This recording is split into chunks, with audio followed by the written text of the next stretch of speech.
తూర్పుగోదావరి జిల్లా నల్లజర్ల పోలీసులు most wanted criminals గా మారిన మధ్యప్రదేశ్కు చెందిన తార్ టీంను వలవేసి పట్టుకున్నారు.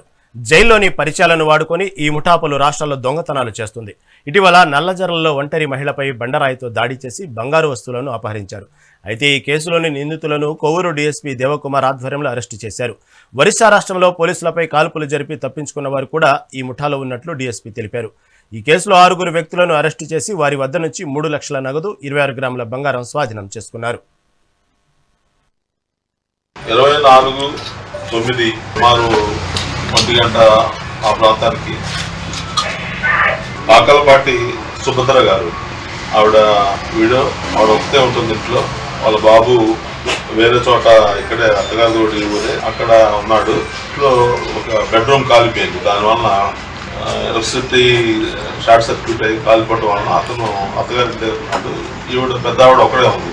ఆ రోజు నైట్ వీళ్ళు మొత్తం 8 మంది డే టైం రెక్కీ చేసుకున్నారు.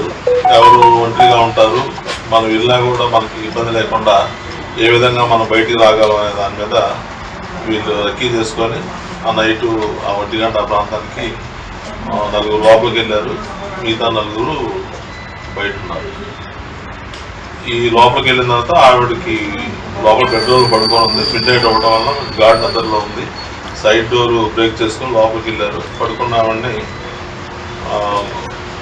మంచం మీద బెదిరించి ఆవిడని కొట్టి ఆవిడ మెడలో ఉన్న బంగారు వస్తువులు, తర్వాత గాజులు, చెవులు సంబంధించిన వస్తువులు ఇవి దొంగిలించారు. అవగా చేస్తే చంపేస్తామని చెప్పి ఆవిడని థ్రెట్ చేశారు. బెదిరించి ఇల్లంతా కూడా బీరువాళ్ళు బ్రేక్ చేసి లోపల ఎత్తుకారు. లోపల మరి దొరకలేదు. ఆ ఉన్నవరకు తీసుకొని వెళ్ళిపోవడం జరిగింది.